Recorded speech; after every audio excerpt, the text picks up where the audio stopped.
Assalamualaikum warahmatullahi wabarakatuh. Ramadan adalah momentum untuk memperbaiki diri, menguatkan kesabaran, menata hati, dan meningkatkan kepedulian kepada sesama. Jadikan setiap detik di bulan suci ini sebagai ladang amal, setiap ujian sebagai penguat iman, dan setiap kebaikan sebagai jalan menuju ridha Allah Subhanahu wa Ta'ala. Saya Aisuntana, pimpinan Radio City FM, mengucapkan marhaban ya Ramadan. Selamat menyambut dan menjalankan ibadah puasa.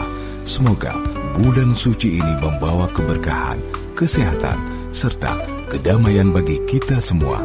Wassalamualaikum warahmatullahi wabarakatuh.